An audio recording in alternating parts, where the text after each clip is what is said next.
En Huerto del Rey es nuestro deseo servirte y poder ayudarte en cualquier necesidad en la que te encuentres.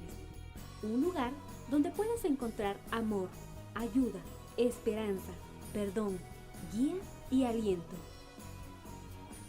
Deseamos que el siguiente mensaje sea de gran bendición para tu vida. Y quiero dejar esto como un precedente, por favor, para lo que quiero más adelante en cuanto a compartir esto. Déjame explicarle lo siguiente. A partir del libro de Éxodo, la historia o lo que se va narrando de Éxodo en adelante, como son Éxodo, Levítico, Números, Deuteronomio, luego Josué, Jueces, Reyes, es una narración de la historia del pueblo de Israel de manera cronológica. A partir del libro de Éxodo nos narra la salida del pueblo de Israel de Egipto hacia la tierra prometida.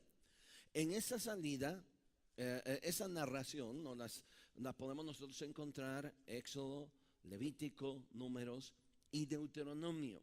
A partir del libro de Josué nos narra la historia ahora del pueblo de Israel al borde de entrar a la tierra prometida. Cuando Moisés muere, asume la autoridad y la responsabilidad Josué, uno de los servidores de Moisés, y él asume toda la responsabilidad para poder introducir al pueblo de Israel a la tierra prometida, a la tierra de Canaán. Y ese es el relato precisamente del libro de Josué. Parece ser que Josué, cuando toma la batuta, toma la dirección y el liderazgo, él tiene aproximadamente unos 70 años, ya no es tan joven. Sin embargo, en ese contexto, de repente sí se nos menciona como el joven Josué, hijo de Nun, servidor de Moisés. Pero una vez que muere Moisés, él no logra entrar a la tierra prometida y asume el liderazgo total Josué. Repito, quizás tiene él unos 70 años aproximadamente. Él muere de 110 años. Así que por 40 años es líder del pueblo de Israel, Josué, y a él le toca repartir toda la tierra prometida desde el norte hasta el sur, desde lo que es del mar Mediterráneo hasta todo el este, y reparte a cada una de las tribus la posesión de esas tierras. Y ese es el relato que nosotros encontramos en el libro de Josué. En ese tiempo él establece a todo el pueblo de Israel. Hay un tiempo de paz, hay un tiempo también de guerra. Y llega el momento que cuando Josué está a punto de morir, precisamente, reúne al pueblo de Israel. Ya había pasado el pueblo de Israel por el liderazgo de Moisés. Ahora está terminando el liderazgo de Josué. Y entonces Josué lo reúne en la tierra de Canaán y específicamente en la ciudad de Siquén. Quiero que vayamos por favor a Josué capítulo 24. Y quiero que siga con su vista este pasaje para poder entenderlo. Reunió Josué a todas las tribus de Israel en Siquem y llamó a los ancianos de Israel, sus príncipes, sus jueces y a sus oficiales, y se presentaron delante de Dios. Y dijo Josué a todo el pueblo: así dice Jehová, el Dios de Israel: vuestros padres habitaron antiguamente al otro lado del río, esto es Tared, padre de Abraham y de Nacor, y servían a dioses extraños. Yo tomé a vuestro padre Abraham del otro lado del río y lo traje por toda la tierra de Canaán y aumenté su descendencia. Explico nada más rápidamente esta parte. Por lo menos 3 veces en Josué 24 repite al otro lado del río. ¿A qué se está refiriendo o a qué región? Literalmente se está refiriendo a la región de Mesopotamia. Los que recuerdan algo de historia y algo de geografía recordarán lo que se conoce en la historia como la tierra entre dos ríos. Es precisamente la Mesopotamia. Esa tierra que en la actualidad es la parte de Irak, la parte donde hay mucho conflicto. Es la tierra en donde inicia lo que se le conoce la media luna fértil. Josué empieza relatando la historia diciendo, juntando a todo el pueblo de Israel, y empieza relatándole sobre nuestros padres. Ellos vivieron al otro lado del río, ellos vivieron en la región de Mesopotamia, y empieza a hablar de Abraham. Permítame decirle lo siguiente: Abraham no nació siendo judío, es más, Abraham no era judío. Un judío es alguien que desciende de la tribu de Judá. Así que todavía no habían nacido Jacob, por lo tanto ni siquiera estaban las 12 tribus de Israel y tampoco estaba la tribu de Judá. Así que Abraham no era un judío, no era un devoto de Jehová de los ejércitos o de Yahvé. Él era una persona que nació en un contexto pagano de muchos dioses. Y es lo que describe aquí Josué. Dice lo siguiente en el versículo 2: así dijo Jehová, el Dios de Israel, vuestros padres habitaron antiguamente al otro lado del río. Esto es Tared, Abraham, padre de Abraham, de Nacor, y sirvieron a dioses extraños. Abraham en su inicio no era o no tenía una religión monoteísta, sino era politeísta, porque en la región donde él habitaba precisamente había infinidad de dioses. Por lo menos hasta este momento se han clasificado más o menos 41 deidades. En cada una de esas deidades que estaban en Mesopotamia tenían que ver con una percepción y una cosmovisión y una visión acerca del mundo, y cada deidad representaba un poder de la naturaleza, y también cada deidad representaba el anhelo del hombre. Por ejemplo, estaba la diosa de la fertilidad. Así que el hombre que deseaba ser fértil juntamente con su esposa eran devotos de la diosa de la fertilidad. Así que le ofrecían sacrificios, rituales u ofrendas para que esa diosa de la fertilidad les bendijese con muchos hijos. Y así como de esta manera había infinidad de dioses. Y en ese contexto está Abraham, una nación pagana, una religión politeísta. Pero un día Dios decide llamar a Abraham de esa región. Y miren por favor qué tan interesante es esto. ¿Cómo es que Abraham pudo identificar de entre todas las deidades la voz del único Dios verdadero? ¿Cómo es que Abraham no, a pesar de que tenía un montón de opciones o varias opciones para poder seguir, él pudo identificar la voz de Dios? Y en esa identificación de esa voz de Dios, según Génesis 12, Dios se apareció a Abraham y le dijo: sal de tu tierra y de tu parentela, y yo te llevaré a una tierra que fluye leche y miel. Y Abraham sale de esa tierra pagana. Y es lo que está describiendo precisamente Josué. Estoy relatando esto para que usted pueda entender hacia dónde quiero llevarle, por favor. Lo primero que Josué presenta es a los padres con una opción de religiones. Las religiones antiguas o las religiones de nuestros padres, prácticamente, que es lo que está diciendo Josué. Regresa conmigo, por favor. Veamos el versículo 2 otra vez. Dijo Josué a todo el pueblo: así dijo Jehová, el Dios de Israel, vuestros padres habitaron antiguamente al otro lado del río. Esto es Tared, padre de Abraham y de Nacor, y sirvieron a dioses extraños. Y yo tomé a vuestro padre Abraham del otro lado del río, y lo traje por toda la tierra de Canaán, y aumenté su descendencia, y le di a Isaac. Versículo 4. A Isaac le di Jacob y a Esaú.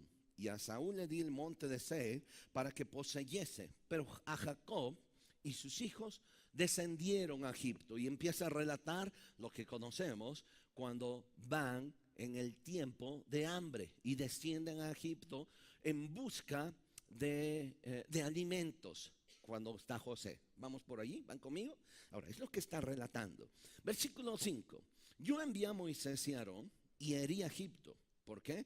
Bueno, aquí se salta 400 años en donde se levanta un faraón que no conoce a José ni lo que Dios había hecho a través de José, y esclaviza al pueblo de Israel por 400 años.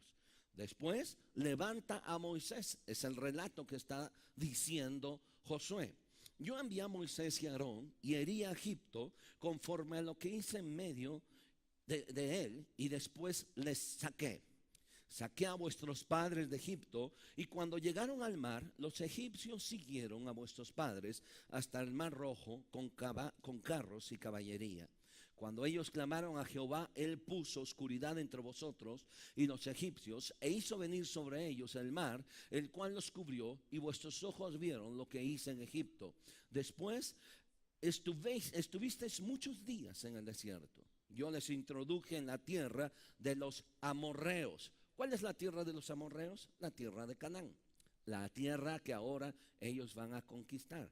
Y le dice, yo les introduje después de salir de Egipto, caminaron en el desierto y ahora van a llegar a la tierra de los amorreos, a la tierra de Canaán. Versículo 8.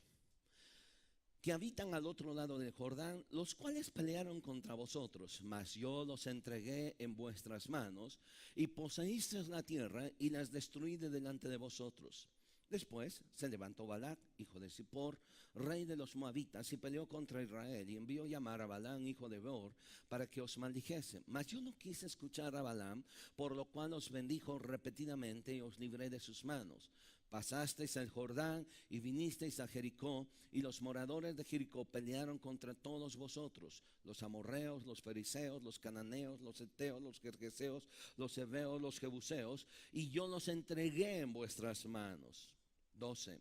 Y envié delante de vosotros tábanos, los cuales arrojaron de delante de vosotros, esto es, a los dos reyes de los amorreos, no con espada ni con tu arco.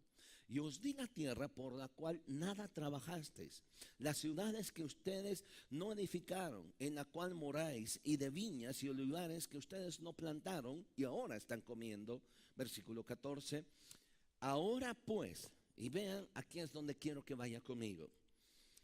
Después de relatar toda esa historia, imagínense por favor a Josué en Siquén, reunido todo el pueblo de Israel, les relata: ustedes y yo tuvimos unos padres paganos, adoraban a dioses extraños. Un día Dios se le apareció a Abraham, y Abraham salió de Mesopotamia, llegó a Canaán. Allí nació Isaac, Jacob, y un día tuvieron que descender a Egipto. Después de descender de Egipto, salieron de 400 años, ahora otra vez de regreso a la tierra prometida. Y en ese lapso de 40 años tuvieron la oportunidad de poder ver diferentes dioses, diferentes religiones. Cuando ustedes se introducen, o Dios nos introdujo a la tierra prometida, entramos a una tierra pagana también, donde había amorreos, cananeos, gergeseos, y empieza a decir toda esa clase de pueblos que están allí. Obviamente cada pueblo con no su deidad, sino con diferentes deidades. Canaán era una de las regiones más pobladas en aquellos tiempos, que tenían una serie de deidades. Entonces Josué, después de relatarles eso, les dice: ahora ya estamos aquí. Esta es la tierra que Dios nos dio. Estamos en casas que no construimos. Estamos comiendo de viñas que nosotros no sembramos. Estamos disfrutando lo que Dios hizo por nosotros. Y vea por favor el reto que lanza Josué al pueblo. Versículo 14. Ahora pues, temed a Jehová y servirle con integridad y en verdad. Y quitad de entre vosotros los dioses a los cuales sirvieron vuestros padres al otro lado del río, en Egipto, y servir a Jehová. Y si mal os parece servir a Jehová, escogeos hoy a quien sirváis, si a los dioses que sirvieron vuestros padres cuando estuvieron al otro lado del río, o a los dioses de los amorreos en cuya tierra habitáis. Pero yo y mi casa serviremos a Jehová. Ahora, permítame llevarle a esta pequeña reflexión. Dios no tiene miedo ni tiene competencia alguna con alguna deidad. Es más, Josué se da el lujo de decirle al pueblo, después de relatarle toda la historia, decirle: miren, es tiempo de dejar los dioses extraños. Ahora, ¿por qué se lo dice? Porque obviamente En todo ese trayecto, aunque tenían a Dios, el Dios de Israel, lo conocían como su Dios, ellos venían arrastrando deidades, venían arrastrando una especie de religión sincrética, es decir, de una serie de cosas que las iban anexando dentro de ellos.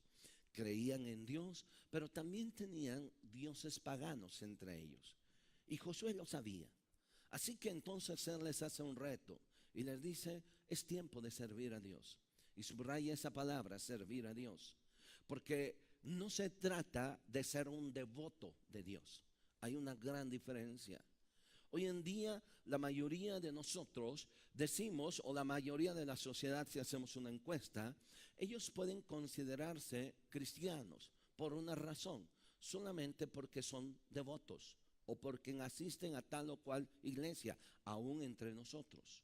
El asunto no tiene que ver con creencia, no tiene que ver con credo, tiene que ver con acción. Y subraye por favor otra vez, porque Josué le dice, ahora pues es tiempo de servir a Jehová, y lo dice de esta manera en el versículo 14, servirle con integridad y con verdad. No podemos nosotros servir a Dios y tener alrededor una serie de creencias que no compaginan con Dios, lo que está diciendo. Así que en otras palabras, ustedes y yo tenemos el reto de servirle a Él, no de ser devotos, no de ser creyentes, sino la actitud de servir. La palabra servir en griego es ministrar. Y en otras palabras tiene que ver con un acto de servicio, con hacer algo para Dios y también como una respuesta de Dios hacia nosotros. Y lo que Josué le dice, ahora pues es tiempo de servirle a Dios. Pero por favor vea la opción que Josué le da. Dios no tiene competencia alguna y tampoco Dios tiene ningún miedo con cualquier deidad o cualquier cosa, filosofía religiosa que pueda haber. De tal manera que entonces Josué les dice lo siguiente, y si a ustedes les parece mal servir a Jehová y servirle con integridad, escojan ustedes dos cosas. Vean, uno, o sirven al Dios o a los dioses de vuestros padres, o sirven a los dioses nuevos que tenemos aquí en Canaán. Son dos opciones. Una de las cosas que los hombres batallamos es precisamente con romper aquellas raíces tan fuertes con los dioses de nuestros padres, con los dioses de nuestros antepasados. Dice, y si mal os parece servir a Jehová, versículo 15, escogeos hoy a quien sirváis. Si a los dioses a quienes sirvieron de vuestros padres cuando estuvieron al otro lado del mar, los dioses antiguos. Esos dioses que Israel ni siquiera conocía, pero solo había oído por parte de una creencia, de una tradición que le habían pasado de uno a otro y a otro. Y ellos estaban centrados en eso. Uno de los problemas que se tiene cuando empezamos a compartir el evangelio, y yo no sé cuántos de ustedes, cuando de repente les presentamos y hablamos de Jesús, lo primero que piensan es mis antepasados, mi papá, mi abuelo. Y viene el chantaje con que la religión que nosotros te enseñamos, lo que nosotros te dijimos, aunque nunca en nuestra vida nosotros tuvimos un contacto con el Dios de nuestros antepasados. Esos dioses antiguos de repente los venimos jalando. Pero también hay otra cosa, hay dioses nuevos. Esos dioses nuevos que están ahora en Canaán. Y Josué les dice, bien, ustedes tienen dos opciones. Adorar otra vez a sus dioses pasados o tomar la decisión de elegir a los dioses de esta tierra. Los dioses de antaño, los dioses modernos. Nosotros estamos en esa, y tarde o temprano tenemos que tomar esa decisión. No podemos nosotros venir jalando con tanta basura que hemos acumulado. Y tenemos que llegar a una decisión en nuestras vidas como la decisión que tomó Josué. Este es un versículo que posiblemente alguno de ustedes lo tenga en su casa grabado o en una parte, pero yo y mi casa serviremos a Jehová. Pero quiero que vea el contexto anterior. Dios no tiene ningún miedo, y es más, hasta nos da la oportunidad de decir, escoge al Dios que tú quieras servir. Si quieres servir a los dioses de tus padres, que ni siquiera conociste, solo has oído, que ni siquiera has experimentado, solo te han dicho, que ni siquiera sabes de dónde viene, solo sabes que te dijeron y que te transmitieron una herencia religiosa y nada más, o también los dioses modernos. Las opciones son muchas, la decisión es una, y esa decisión es la que nosotros tenemos que tomar. Ahora, acompáñeme un momentito, por favor, a Mateo. Quiero dejar esto por sentado, porque rápidamente yo quiero hablar sobre un proceso en el cual tarde o temprano nosotros tenemos que tomar una decisión y ubicarnos en donde nosotros estamos.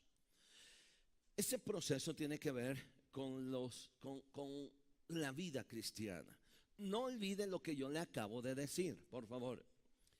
Lo que Josué pide es servirle, acción. En la actualidad se conoce, en el estudio de las religiones, se conoce como las religiones muertas y religiones vivas. Religiones muertas son aquellas de nuestros antepasados que ni siquiera ya conocemos. Religiones orientales que ya se extinguieron. Y las religiones vivas son las que están en este tiempo, algunas estables, otras están decreciendo y otras están creciendo más. Esas son las religiones vivas. Dentro de las religiones vivas hay una clasificación que son las religiones teístas y las religiones no teístas.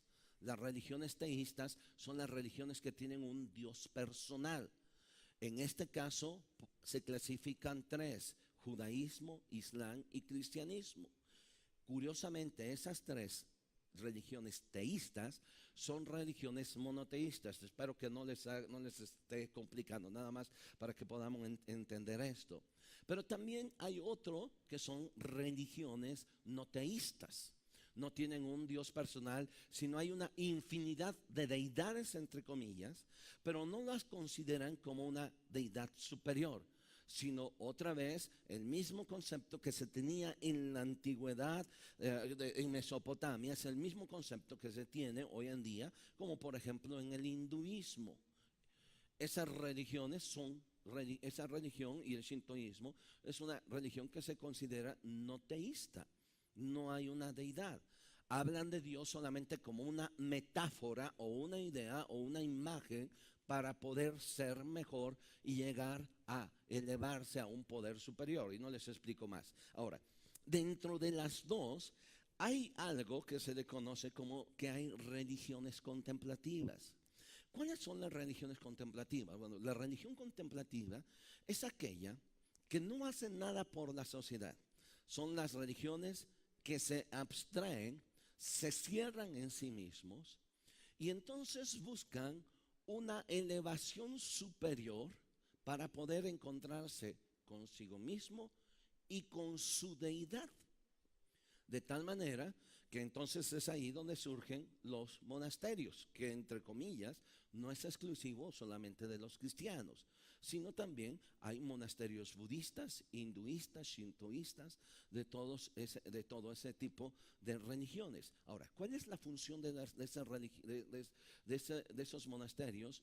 Tomar a gente, apartarla de la sociedad para poder tener un contacto y una elevación superior y conocer a Dios. En el cristianismo la hay también, pero en el cristianismo le van a llamar órdenes monásticas, y esas órdenes monásticas van a un punto de solamente una contemplación, porque se le llama contemplativa. Hay una reclusión de los adeptos y solamente salen para buscar alimentos o apoyo, pero adentro se dedican solamente a la oración, a la contemplación, a la vida ascética, a la vida en donde se lastiman a sí mismos para poder ser libre de este cuerpo pecaminoso y llegar a un estado de santidad. Pero esas religiones contemplativas solamente hacen eso, están allí. No tienen un efecto positivo en la sociedad. ¿Por qué estoy comentando esto? Porque de repente quiero pensar que muchas veces ustedes y yo, o los que nos llamamos cristianos, la infinidad de iglesias cristianas que hay en nuestro país, en nuestro estado, aquí mismo en Tehuacán, caemos en esa situación de contemplación nada más. En esa situación en donde no permitimos un proceso más para poder ser impacto en nuestra sociedad. Y nos quedamos solamente en la comodidad de recibir solamente bendición. Nos quedamos solamente en la comodidad de esperar que Dios nos bendiga.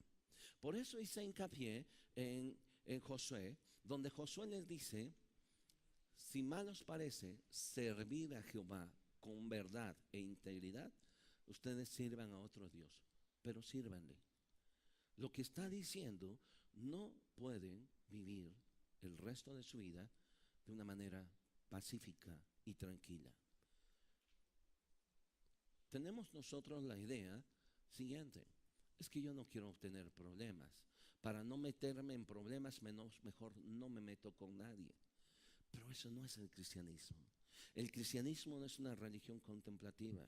El cristianismo no es una religión de nuestros antepasados, ni es una religión moderna. El cristianismo tiene que ver con un proceso en el que Dios nos toma y hace algo por nosotros. Rápido, por favor, en Mateo capítulo 26, versículo 26. Cuando Jesús instituye la cena del Señor, quiero que por favor vea este pasaje. 26. ¿Ya lo encontró?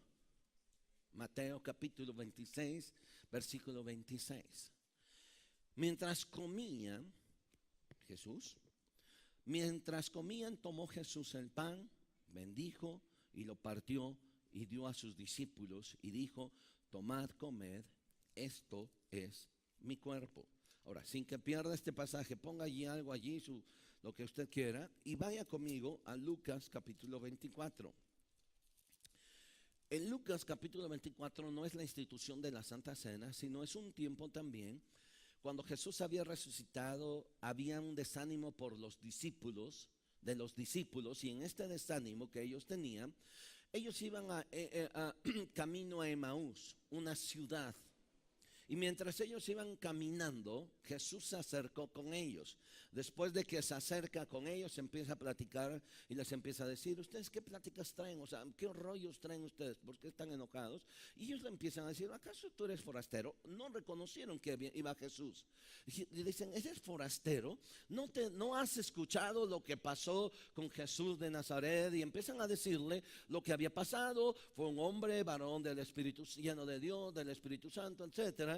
Y nosotros le seguimos, pero él fue crucificado hace unos días y pues él quedó de resucitar y pues nosotros no lo hemos visto, aunque hemos escuchado que por allí hay algunas mujeres que nos han dicho que ha resucitado, pero no nos consta. Y ellos iban platicando con Jesús. Y qué curioso, porque a muchos de los que nos llamamos cristianos, podemos pasar por lo mismo. Podemos estar platicando con Jesús y no saber realmente con quién estamos platicando. ¿A qué me refiero? A que usted puede ser una persona que diga: estoy haciendo oración, pero su oración es solamente como una plática donde usted no está entendiendo con quién se está presentando. Y eso es lo que estaba pasando con estos discípulos, con estos ciertos discípulos. Y mientras ellos iban caminando y hablando, les cayó la noche. Y entonces dijeron: mira, ya es noche, ¿para qué sigues tu camino? Mejor quédate con nosotros. Encontraron un lugarcito allí, sacaron pan y comieron. Ahora, los dos tienen que ver con un tiempo de intimidad y de comunión. Y quiero que vea qué pasó, por favor, en capítulo 24 y en el versículo 30. Mas ellos le obligaron a quedarse diciendo: quédate con nosotros porque se hace tarde. Y el día declinado y entró pues a quedarse con ellos. Versículo 30. Aconteció que estando sentado con ellos a la mesa, tomó pan y lo bendijo, lo partió y les dio. Ahora, regreso otra vez a Mateo 26, 26. Y quiero que me identifique 4 palabras que hay en común allí. Lucas de Mateo 26, 26 y Lucas 24, 30. Y encuentre que aunque son 2 diferentes pasajes de 2 diferentes situaciones en donde de alguna manera hay intimidad, estos 2 pasajes hay 4 palabras que están en común. ¿Cuáles son? Primero, tomó el pan. ¿Lo vieron? En las 2. Después, ¿sí? Lo bendijo. Después, lo partió. Y luego, y lo dio. Son 2 pasajes diferentes. Y en esos 2 pasajes, prácticamente nos muestra el proceso de lo que es la vida cristiana. Y se los voy a explicar así rápido. Primero, Dios nos toma. Después, nos bendice. Y después de bendecirnos, nos parte o nos quebranta.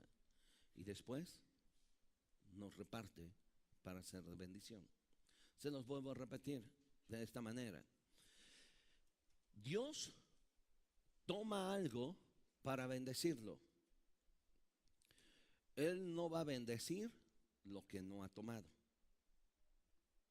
Una vez que Él toma algo para bendecirlo, ahora lo toma, lo bendice para quebrarlo, o quebrantarlo, o partirlo. Él nunca va a quebrar algo si no ha sido primeramente bendecido. Y en cuarto lugar, lo que Él ha quebrantado y ha quebrado, ahora lo va a repartir. ¿Van conmigo?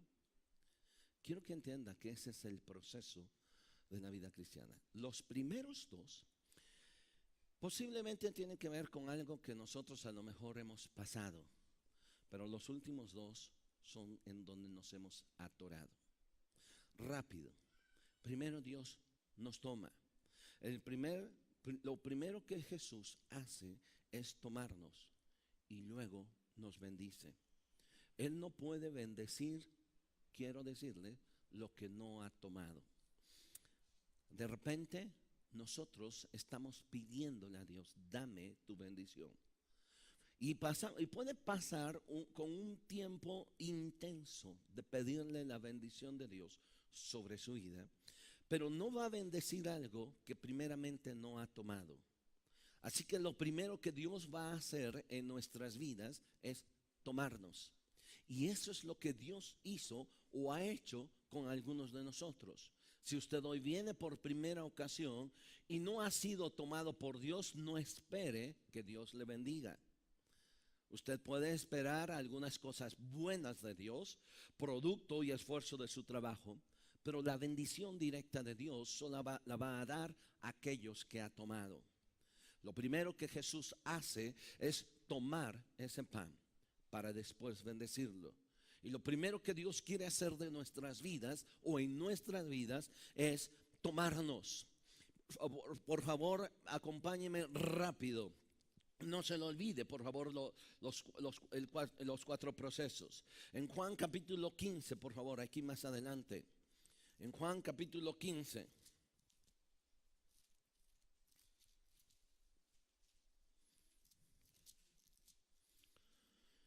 Versículo 13. Nadie tiene mayor amor que este, que uno ponga su vida por sus amigos. Vosotros sois mis amigos si hacéis lo que yo os mando.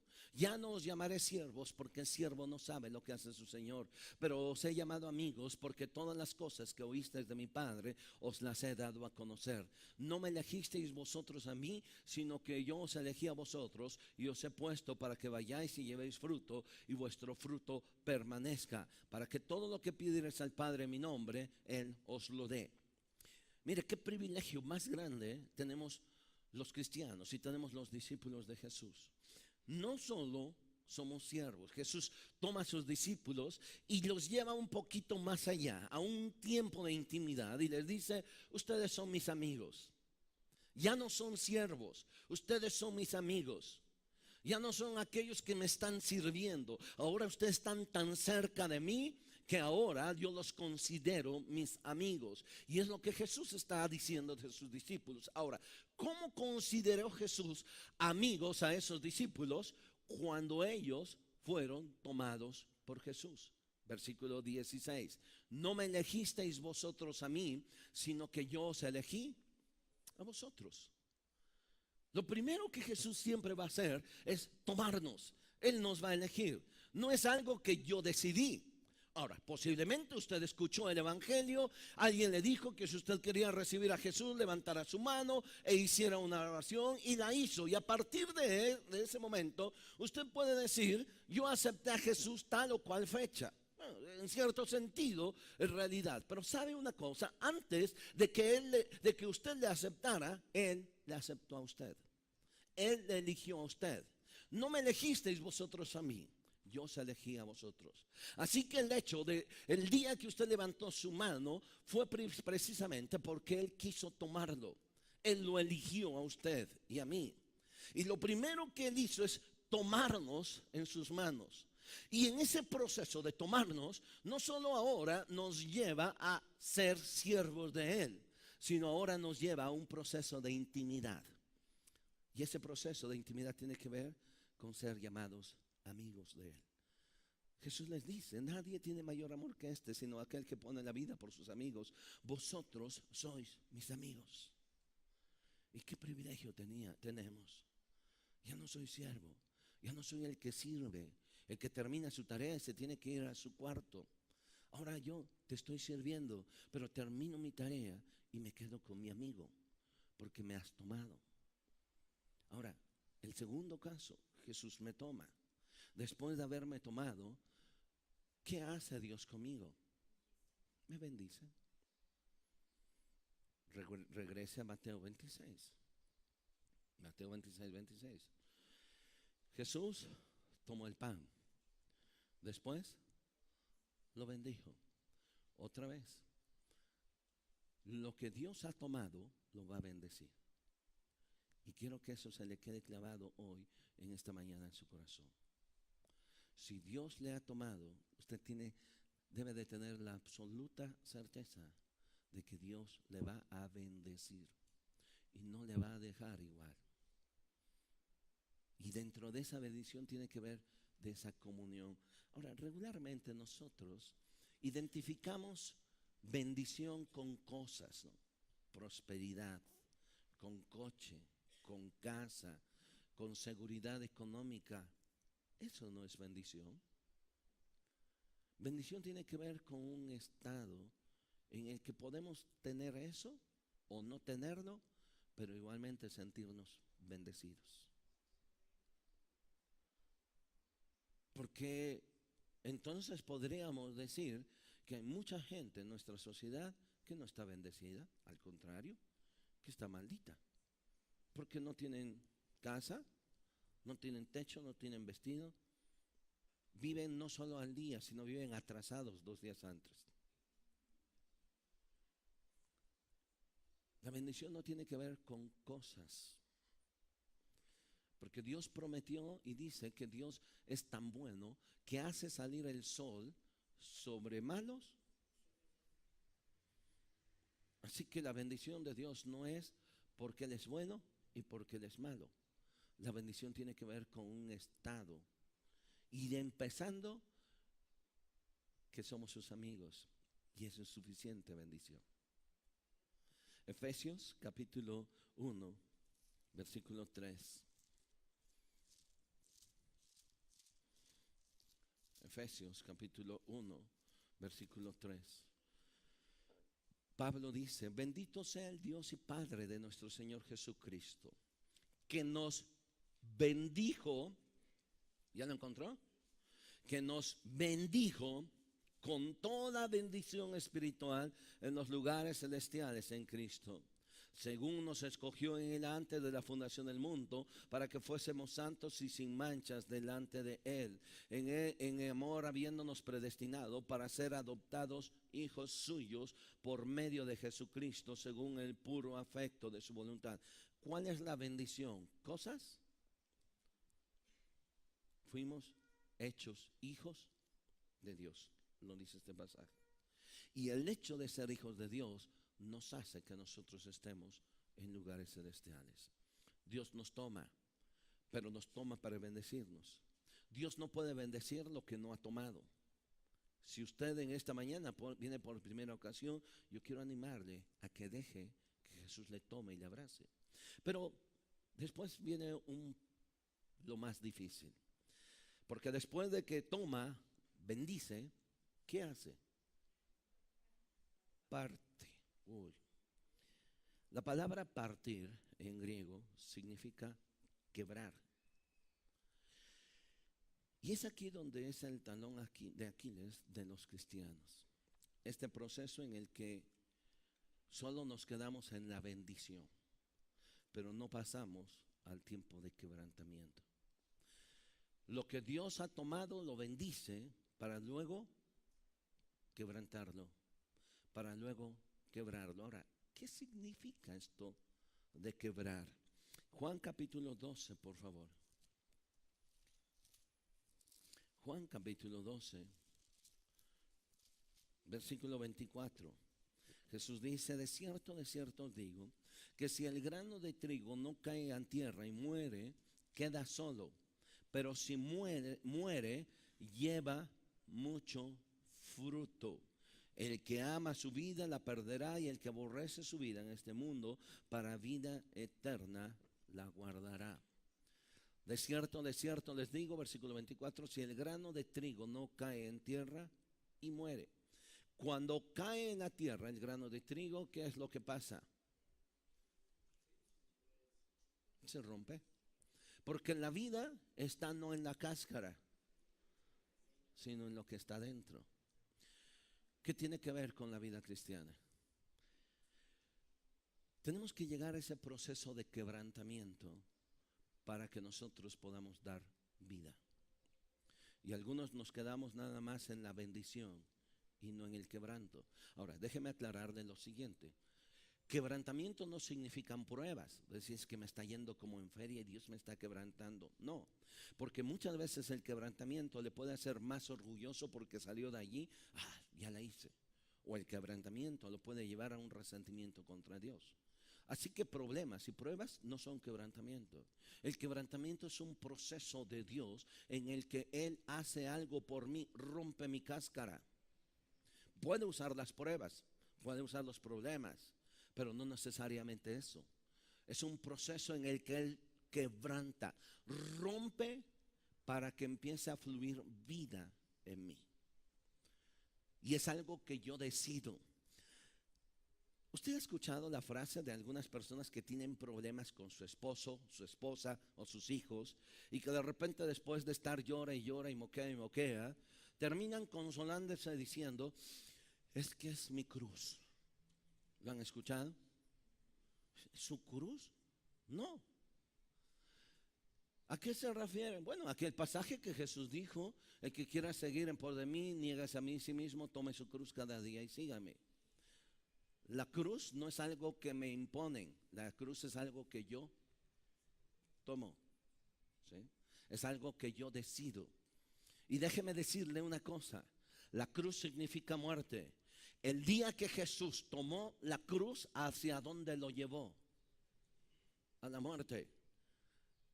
Así que cuando nosotros podamos decir, como el apóstol Pablo: ya no vivo yo, Cristo vive en mí, es porque usted ha tomado su cruz, ha sido quebrado por Dios, y entonces está en el siguiente paso para producir vida.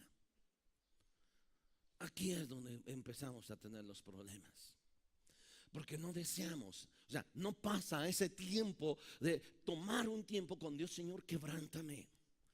Pero no son los problemas, sino: Señor, hay áreas de mi vida que tú tienes que quebrar. Un carácter iracundo, una frialdad, una tibieza. Cuánto pecado hay en nosotros. Y eso es lo que tiene que quebrantar la cáscara que está allí. Y puede ser una cáscara bonita. Y puede ser algo bueno. Pero la vida está dentro. Y si no voy por ese tiempo de quebrantamiento, usted puede quedarse solamente en la bendición. Usted puede estar lejos de ser y de obtener el plan de Dios en su vida. Porque el cuarto proceso es el siguiente. Después de partir, lo que hizo Jesús, lo dio. Y todos disfrutaron de aquel pan. Otra vez regreso a las religiones contemplativas. ¿Por qué los cristianos no somos bendición para otros? ¿Por qué cree? De acuerdo a lo que acabo de explicar. Y luego, porque nuestra vida no ha caído en tierra, no lleva fruto, y nosotros nos seguimos guardando. Estamos en la religión contemplativa, ¿o no?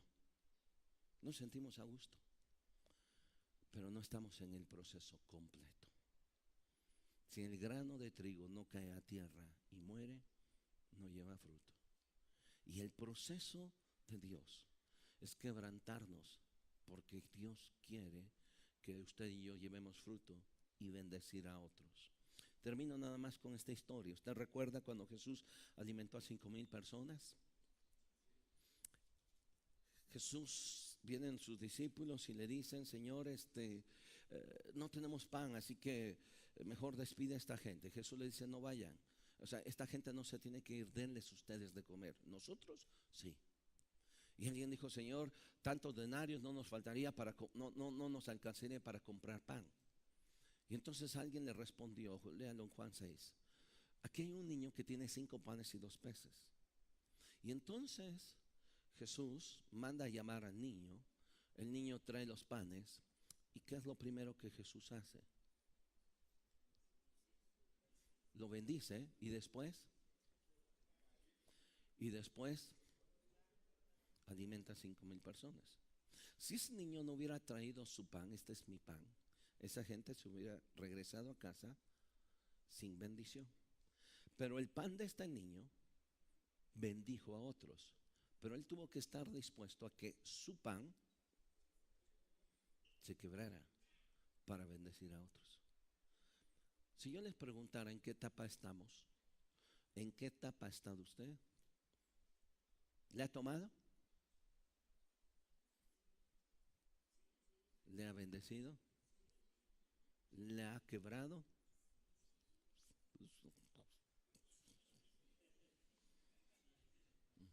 Ahora, ¿cómo usted sabe que le ha quebrado? Porque hay fruto. Porque estoy dando algo a otro. Porque mi vida no tiene solo sentido para mí. Ahora mi vida tiene sentido para otros. Si su vida todavía tiene sentido para usted y todavía usted está quejando y llorando y que yo y no ha estado impactando su vida a otro, usted está solamente en la etapa de bendición. Póngase en pie, por favor, y pues terminamos. Cierre sus ojos. Nos encontramos en 4 Poniente número 144, Colonia Centro, aquí en Tehuacán, Puebla. Escríbenos a huertodelrey@prodigy.net.mx. Síguenos en Facebook como Huerto del Rey AC Oficial.